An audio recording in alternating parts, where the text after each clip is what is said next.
Hey everyone, welcome back to Crosstalk. I'm Tomoya. Hi, I'm Andrea. Today we're talking about the current news about the higher entrance rate for Himeji Castle. Okay, let's jump right in. So Himeji Castle, as everyone knows, is a UNESCO World Heritage Site, and it's also a stunning example of classic Japanese castle architecture. So because of these two facts, it's no wonder that it attracts a large number of visitors, and both domestic visitors, Japanese visitors, and international visitors go to see Himeji Castle. I actually didn't know Himeji Castle is World Heritage Site. Really? It's a kokuho, national treasure also. Oh, yes. I think it made the UNESCO World Heritage Site list fairly recently, within the last 10 years, if I recall, before the pandemic. Yes. And it was kind of a big deal because in this part of Japan, in this Western Japan, it's one of the only big heritage sites, UNESCO heritage sites in this section of Japan. Yes.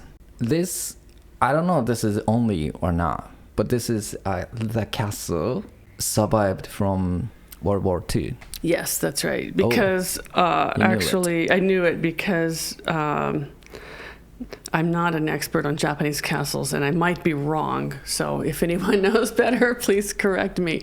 But a lot of, as we know, a lot of cities were bombed by the American military in World War II. Yes. So, that, of course, means that, for example, Hiroshima Castle was destroyed. Okayama Castle was destroyed. Many castles in this area were destroyed. But the American military, on purpose, did not bomb Kyoto because it's such an important cultural city and historical city. That? They know it, yeah. And they did not bomb Himeji. But also, regardless of that, aside from the bombing, in Japan, actually, a lot of the castles were destroyed by Japanese citizens. For example, if there was a war in the Sengoku period or something, and that castle's lord lost, they would dismantle or they would kind of take the castle down. And so in areas where there were castles before, when the battle was lost, then the castles were taken down by the residents. I see. So some castles survived that, and Himeji was one that survived both. I see. Not being destroyed in a Japanese war, a Japanese battle, and also not being destroyed in World War II. Okay, that's interesting. I didn't know this truth. Well, I could be wrong, but I think it was the Sengoku area. It might have been later. Sorry. Himeji is actually a rare case. I think so. And also, it's one of the biggest castles in this area. Yes. It's much larger than, for example, Okayama Castle or Hiroshima Castle or Fukuyama Castle. Or really? Nijo. Well, Nijo is kind of big, but it's not really a castle. It's kind of different. But yeah, it's one of the largest castles in this side of Japan. Okay. I also have researched why the Himeji Castle is white. Oh, okay. Why? I don't know this. I don't know this is correct. The internet says this castle is white because this wall is fireproof. Oh. Since this castle used plaster. Okay. Shikui. This plaster stops spreading fire. Okay, because some of the castles were made from wood or had wood components. Yes. So that makes sense. Yes. That makes sense. It's interesting because it is a really beautiful castle inside and out, but because it's white, if you've ever been to Himeji, you'll see that a lot of the souvenirs are white also. They have a kind of leather craft that's famous in Himeji. It's called Himekawa, which is like princess leather or something. But it's white. It's white leather. It's deer leather, I think, and then they emboss it and paint it with like delicate colors. It's really, really beautiful. Okay. So a lot of things in Himeji are white because of the castle being white. Makes sense. Yeah, very nice. Have you been to Himeji Castle? I've been to Himeji Castle many times, actually. Really? I didn't know that. Yeah, I like it very much. I never been to Himeji Castle before, so I didn't know how large it is. I think I've been about 4 times. So it's pretty much bigger than Okayama Castle. It's much bigger than Okayama Castle, yeah. Makes And sense. with a lot of the castles, like Okayama Castle has been rebuilt. They have museums inside, so they have artifacts from the Lord, like his suit of armor, things that he had in his household, kind of in a museum display. But when you go to Himeji, there's nothing there like that. It's completely authentic, how it was. There's nothing there. Okay. Except for weapons. You can see some weapons on display. Interesting. So I want to introduce the reason why we are talking about Himeji Castle. Okay. Himeji City is considering raising the entrance fee for the foreign tourist to around 4 times the current price. Currently, the entrance fee for adults aged 18 and above is 1,000 yen, which is roughly equivalent to $7. I think the last time I went, it was not 1,000 yen. It was cheaper than that. So they've obviously raised it a few times. Maybe. So they are thinking $30 for foreign visitors. Oh, that seems like a lot. It is.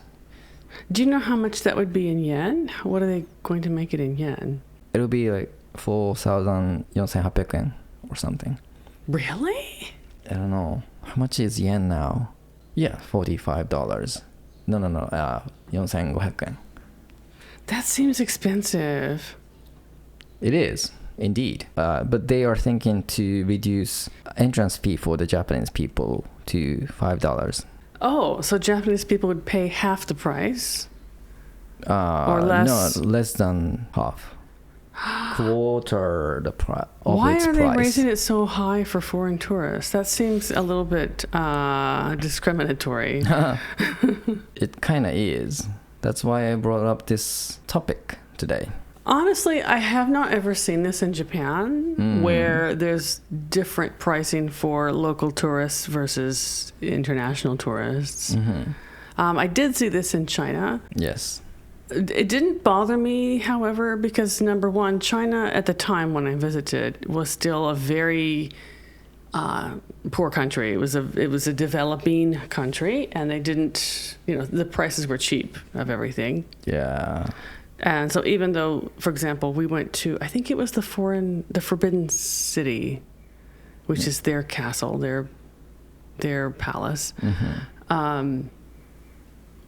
Even though the foreign tourist price was higher than the national tourist price, it was still really cheap. It was still very reasonable.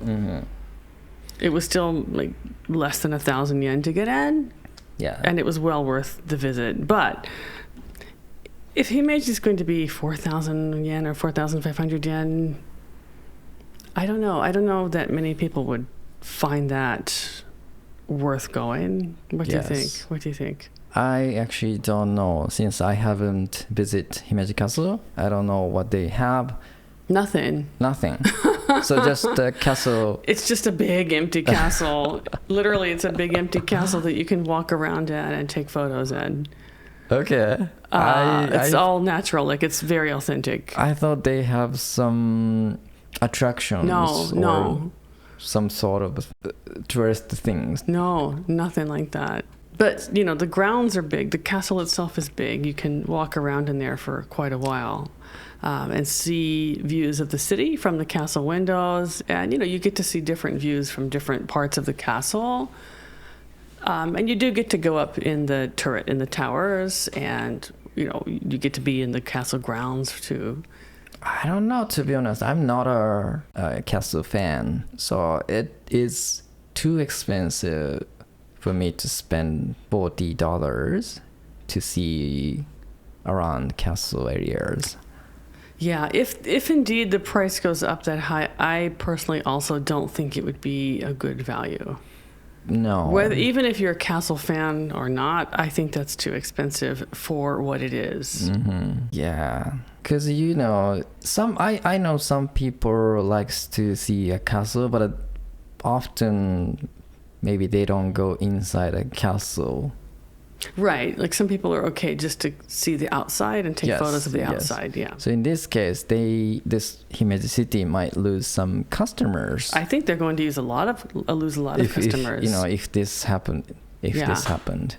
Definitely they'll lose a lot of customers. But still, they are just started thinking about this idea, so we don't know what's gonna happen.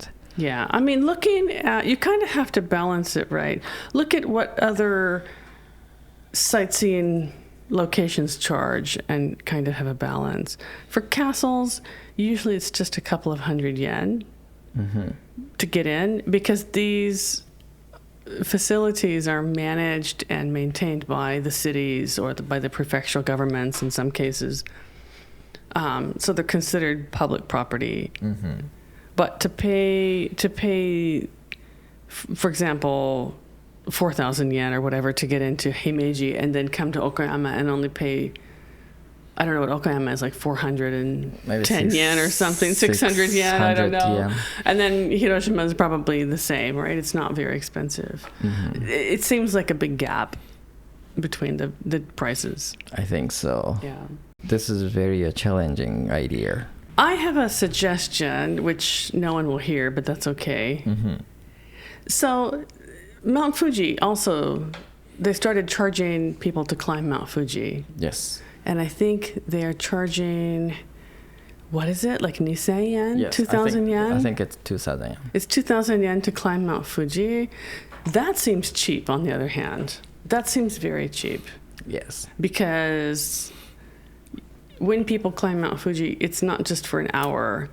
Like Himeji Castle, you know, you can go through in an hour and a half. Okayama Castle, you can be finished in 30 minutes or so. So, you know, paying $10 or say yen, that's fine. But for Mount Fuji, you're there for probably a day and a half, 2 days. And like we need to pay for maintenance of the mountain, right? We need to pay for people to come and pick up trash and to make sure the trails are maintained. And then like if people need emergency help or whatever, like you have to pay for all that. I think they should charge more to climb Mount Fuji, like 5,000 yen at least, or maybe Ichima yen, 10,000 yen to climb Mount Fuji, and then make Himeji cheaper. Okay, like Nissan yen. Yeah, I mean, for that, like museums and facilities, I would pay 1,500 yen maybe to go to Himeji. 2,000 is still a bit expensive. It's very expensive. Yeah, I would pay 1,500 for a castle. Okay. Personally, okay. I wouldn't pay more though. I would just look at the outside and take pictures. I think I'm okay with looking outside of castle. It's still lovely from the outside. Yeah. So I wonder how they distinguish foreign tourists over local residents. Local, I mean, local Japanese foreign residents. Yeah. Oh. Or people who look like a foreign, but they have an American father, Japanese mother, and then the person looks like American, but actually this person is not. Right. It can be very, very tricky. I wonder, would they charge to these people also $30? They would have to literally ask every single person going in and ask them to see the passport. Yeah. Or if they don't have a passport, like in my case, I have a residence card. I have to carry that instead of my passport. So you would have to check ID for every single person. Yes. And I can imagine that would take a long time, and it would cause a delay in the entrance area. Yes. And then also this is very a controversy thing to do. Yeah, it is. I mean, I think it's fine to raise the price. I think it's okay because it is worth it. It is a World Heritage Site. It's fine to raise the price, but 4 times the amount is a big jump in my opinion. Yeah. So in my case, I've been to a huge botanical garden in Myanmar about 10 years ago. So the entrance fee was different for foreign tourists and local residents. So we were talking about how we get in, because I look like a Myanmar, and the other guides from Myanmar, they all agreed I look like a Myanmar. A Myanmar person. Yes. So and then one of our friends is from Germany. So he obviously he have to pay right foreign because he's rates. white. Yes. And then so they recommend to me keep the mouth shut. No talking. No talking. So I did follow their suggestion. And then we enter. And then after maybe like 50 meters, we walked away from the entrance gate. I started talking in English because we had to communicate in English. And then the guard found out me speaking English, and then he said, "Oh, you from somewhere, you know." Oh, he busted you. Are you serious? Yes. So did you have to pay the higher amount? Higher rate, yes. Was it much higher than the domestic rate? I think it was double the price. Okay. Double from the original price, or triple maybe. But it's still cheap. Okay. Yeah. That happened to me. So I didn't know you got in trouble, huh? It's not really trouble. No, you got called out though. Yes. Wow. So I am pretty sure some people who look like a Japanese people but came from other country, they trying to sneak into this castle. Maybe, because actually, like in America, we do have a lot of Nikkeijin. Yeah. Like in Hawaii, like most of Hawaii is all Japanese people or Japanese descendant people. Yes. California too, we've got huge populations of Japanese people there. But they don't really speak Japanese, you know. A lot of people don't speak Japanese and don't have Japanese nationality. They're American. So, yeah, that would be funny. It is indeed. But if they check ID of some kind, then that would prevent a lot of problems. I wonder what the motivation is. So obviously the money would be used for maintenance and staffing fees, I'm sure. But are they trying to keep foreign people, like so many foreign people, from going? I don't know. I wonder if they're trying to like reduce the number of people going. I don't know, to be honest. I don't know what's the motivation for this. I mean, even if that were the reason, they wouldn't say it. They wouldn't say that on the media, but that might be one reason. Like prevent over tourism? Yes, by charging higher prices. Which I heard that was the motivation one of the motivations for charging for Mount Fuji, but because so many people are climbing that it's eroding and destroying the trails. Like the gravel and the soil is actually eroding down. Yeah, I don't know, to be honest. Yeah, that's a question for Himeji City, I guess. Yes. If they want to prevent over tourism, I think I would suggest they to give out coupon. The coupon discounts entrance fee for Okayama Castle and Korakuen Garden. So, you know, half of a tourist gave up on entering this Himeji Castle, but they might come to Okayama instead of. Maybe. I'm just kidding. Yeah, maybe. It's an idea. Just kidding. It's an idea. Joking. I mean, a lot of people who come actually, like we were saying, we're not really huge castle fans. We're not castle buffs. A lot of the people coming also are not, but because Himeji Castle has that UNESCO World Heritage stamp, they feel like they have to go. Like, oh, I have to see this.